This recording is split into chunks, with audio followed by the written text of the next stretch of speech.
So one of the big issues is length of tenure and security of tenure, and there's a big push for longer tenancies, but we found actually a lot of people don't want longer tenancies. What's your take on it? The whole point, I think, is you've got to be flexible about it, really. There was an interesting example, I don't know if you came across it, Matt. There was a development down in Stratford where they were offering tenancies of up to 5 years, particularly aimed at families. And there were people were settling on about 3 years, but particularly amongst younger people, then a shorter tenancy was very often easy because they didn't know what's going to happen with their job. There's been a lot of talk recently about MPs having second jobs and whether there's a conflict of interest. Obviously, a lot of MPs are also landlords, and do you feel that has any effect on policy? Well, I suppose it actually probably works two ways. I'm going to be honest with you, I'm a landlord in the sense that I've got one flat that I had for years, and then when I moved work-wise, it suited me to keep it on.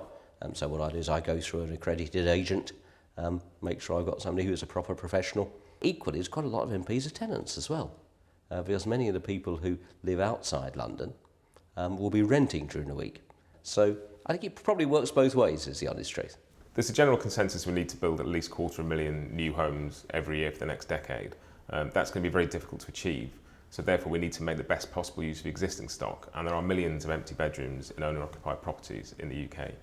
One of our main concerns is to try and raise the rent-a-room scheme tax threshold to encourage more people to rent out a room and open up supply of affordable rooms. Making use of the stock right across the piece, I think, is a good idea. We've got to deal with issues of under-occupation, some ways trying to give people incentives. So I think it's a good campaign to be pushing along at, and I hope that all the parties will start looking at it very seriously. One of the points we've discussed is security of tenure, and do you think that's something we should extend to Housing Minister? Because we've had probably 4 or 5 of them in the last 4 or 5 years, and if we had somebody who's in the job for longer, would they stand a better chance of getting to grips with some of the issues?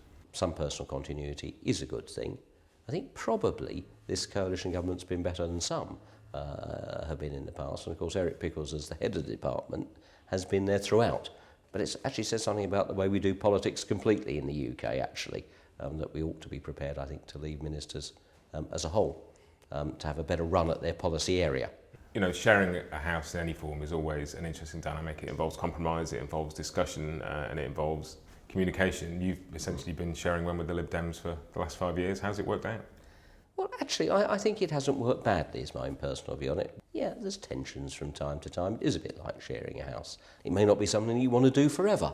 At the end of the day, you go all out to win a general election. That's what we're doing. But then you have to respect the outcome of the voters, and that's what we try to do. Good to see you, Matt. Nice to meet you.